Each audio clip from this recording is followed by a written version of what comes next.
Tonight, the Muppets returned, and for 33 minutes, the world was a better and more just place than it was before, and it is now after. Because when the Muppets are around, the world is just better off.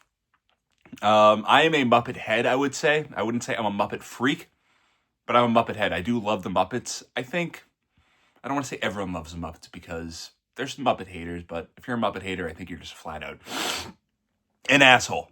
Tonight was the Muppet Show. That is what it was called. It was a TV special, a one-off TV special, one-off for now, starring Sabrina Carpenter, and I don't know if it was produced or executive produced. I think just executive produced. Yeah, actually, it was a joke of the show. Executive produced by Seth Rogen. And like I said, it's a one-off, but if things go well, as they joked at the top of the show, but if things go well, this is supposedly going to be picked up for series and the Muppets will be back full time, which, as I said just 1 minute ago, would be great news. My history of the Muppets, my relationship with the Muppets goes back to just we had the movies on tape, I remember, and everyone watched the Christmas movies. Everyone watched The Christmas Carol. The Christmas Carol is one of the best Christmas movies. I would say it's on the top 3. We're not going to get into that now. But it's just unbelievable. And the 2011 movie with Jason Segel, I hope I'm not botching that year after declaring myself a Muppet head. But like I said, I'm no Muppet freak. But that 2011 movie with Segel and Walter, who we'll get into later, is great. I think it's one of the great kids movies of the 21st century. And I've seen that movie probably, I would say, 15, 20 times, 12 to 20 times. 12 to 18 times. It's incredible. And Muppet Most Wanted, the second one, disaster. And I never watched that, I think it was NBC. No, it had to be ABC. The sitcom that came out like 10 years ago.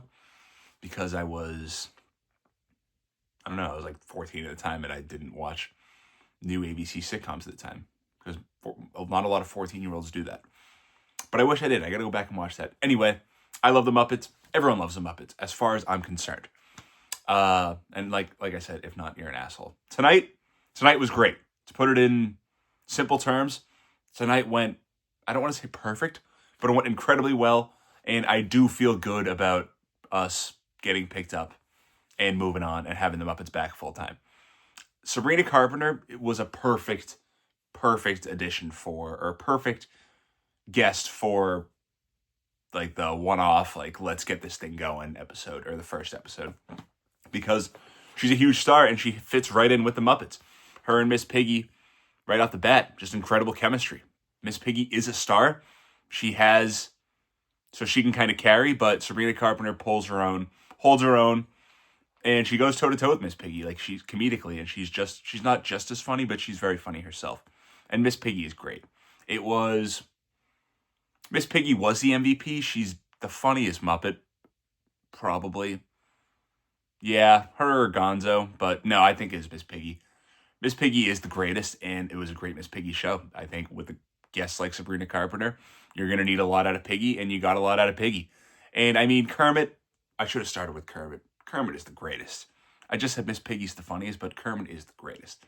There's a lot of guff for Kermit's voice, but I mean, he's an old man. He started doing this show in 1978, I believe. And when did Sesame Street start?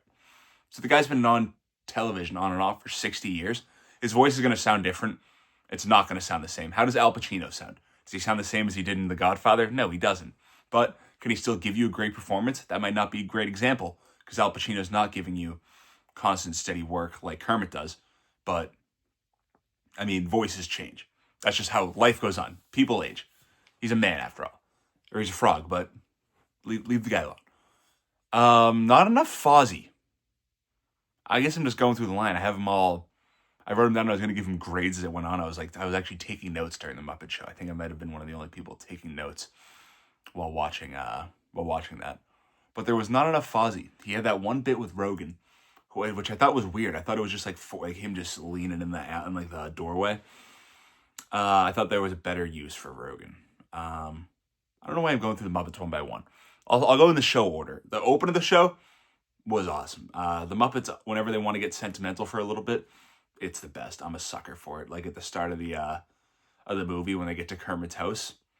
And the song, what's the song? There's a song that always gets me a little misty-eyed. I forget what it's called. Wow, I'm claiming that it gets me misty-eyed, but I can't even remember what it's called. Whatever, I don't want to spend too much time thinking about that. But the opening is great. They start off, it's incredible. I love that there's a laugh track. I really do. I think that's important.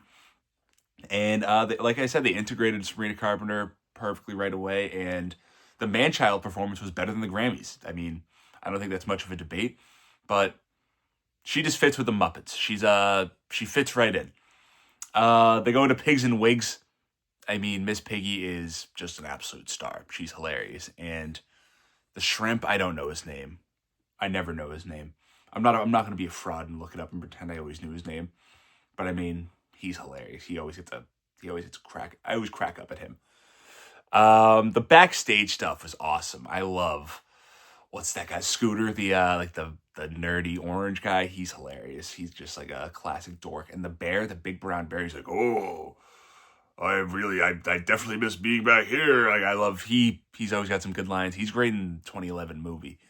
The old guys just brought it right from the start. They're not the funniest because, I mean, you can't lean on them. You can't build you can't build the episode around them. You can't build the movie around them, but they're like the sixth man of the year. They're just the slugging percentages off the charts. You put them fifth in the order, and you're not going to have to worry about that at first base or DH, either one. Honestly, first base, that's how good they are. Like, they're not just giving you the hitting. They'll give you some first, too. Not incredible first base. They're not Gold Glove, but 45 homers, and they'll be able to play 150 games at first base. They're the best. The Rat parody song of Blinded by the Light, I feel like that was just for babies. I'm not a baby. They're not for children. And, I mean, it didn't work for me, but they're not all going to be hits. There was a great, the Backstage Miss Piggy, Sabrina Carpenter one, like the one later on in the show, not the one at the top, is hilarious. Miss Piggy is just so funny. I was cracking up at her. Honeydew and Beaker, that's just classic Muppets. I mean, that's meat and potatoes right there. It was nice that they got a spot. It's almost, it's better than Fozzie's Funnier, but you gotta have Honeydew and Beaker in the episode because it's just classic. The song, The Islands in the Sun Between Kermit, Sabrina Carpenter, and Miss Piggy is classic stuff, and it was great. I love when Kermit sings. I think that Kermit's singing voice is still really good. His voice it's held up better singing than it has, when he's just speaking. It's much more glaring, the vocal, like the aging. And the finale was very sweet. The finale was very nice. The Queen song, I thought it was nice. I wish it went longer. I feel like they cut it down to like 2 minutes, 90 seconds. But it was super nice. And Maya Rudolph was hilarious. I didn't mention her, but she had a couple crowd shots. She had, like, later on in the show, she didn't really show up until like 15 minutes in, 20 minutes in, but she was very funny. I was almost confused why she was even going to be in it. Like, Seth Rogen made sense. He kind of putting the show together. Sabrina Carpenter, I think, was a producer on it. I don't know if that was just because she was starring in it. But then Maya Rudolph, I was like, that's strange that she's the choice for, like, the third celebrity. Like, oh, of course, like, Seth Rogen, Sabrina Carpenter, then Maya Rudolph, which is weird. But she was hilarious. She's very funny. She's great to play. She plays out the Muppets really well, too, because she's great, like, facially. She's a great expressions. I don't know. It's late. What else we got here? It was nice to see. Robin. I love when he calls him Uncle Kermit. I think that's awesome. It's nice that Kermit has a family life, and he doesn't have kids on his own, obviously. Well, he just doesn't bring them to work, and Robin's interested in the industry and wants to learn from his uncle because there's really no one better to learn from than Kermit. And Walter, not having Walter there, I don't love because you introduce the guy in the movie. I'm a Muppet 2011. That's like my Muppet movie, not the original one, but the Muppet movie to me is that one, even though I know I'm wrong. It's like growing up on The Force Awakens, but that's just what it is to me. Have Walter in the background. He doesn't have to do his dumbass whistling. I don't like Walter. I like Walter. I don't love Walter. I I would rather hang out with Siegel and Fozzie and Gonzo and Kermit and like all the other guys than have like the worst part is Siegel would be like, hey, can Walter tag along? Like the one time where he's like, oh, Walter's busy and it's just him comes out with me, Foz, Gonzo, and Kermit. Like that would be awesome. That would be great. But Walter is kind of a loser. But you got to integrate him just because I think that I want to have Siegel involved in the show at some point because he's hilarious and he's buddies with Seth Rogen, and I think he would do it. You can just have Walter show up in the background if you're ever going to get Siegel. But you can't bring in Siegel if you don't have Walter, because that just does not make sense. Unless you joke about it. I guess it does. It's the friggin' Muppets. Who cares? I care. That's why. Anyone else I didn't hit on? Anything else I didn't hit on? No. How about that one? Pretty badass. It was a great show. It was a great 33 minutes of television. There was really only one bit that didn't work for me at all. And like I've said, I think I've said it a few times now, I think that there's a good chance that it gets picked up. I think that we got a shot. You got to go guests. You got to go like guest stars every episode. But Sabrina Carpenter could always be involved. I think she's great. She fits in well. I don't know what other celebrities... They don't have to fit in as well. They don't have to fit in... Every episode doesn't have to be as great as this one, but I think it was a great start, and I'm confident in the direction, and I think that we're in good hands, and I think that they didn't miss a beat at all. I mean, everyone came back and really knocked it out of the park. Gonzo was hilarious. I guess I didn't go through enough. Sam the Eagle, always good.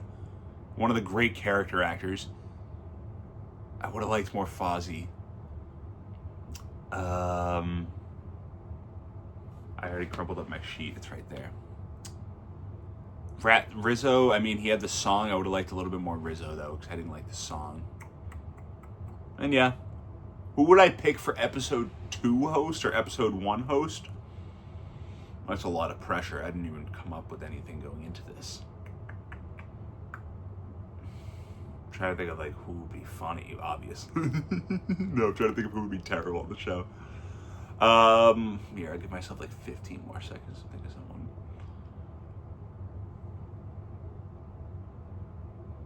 Kieran Culkin would be funny. Macaulay Culkin would be funny.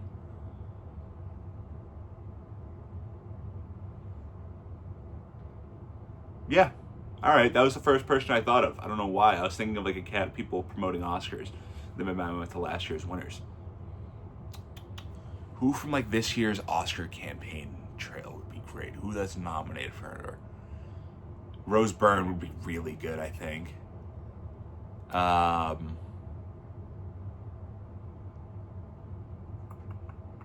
thing is, I'm kind of forgetting who's even nominated because I've been a bad pundit this season. And it's super late. This is killing me. Oh. Sean Penn would not be good. That'd be kind of funny, though. Elle Fanning would be good. Michael B. Jordan might be good. No, he wouldn't. Sandler would be great. Yeah. Chalamet, I don't think would be that great. DiCaprio. Yeah, whatever. Emma Stone would be incredible. But her and Jennifer Lawrence doing the Piggy movie. Yeah, the Muppet franchise is in great hands. I think for the first time in a while, things are looking up for our Muppet friends. Thanks for watching, folks, and like and subscribe and all that fun stuff. And yeah.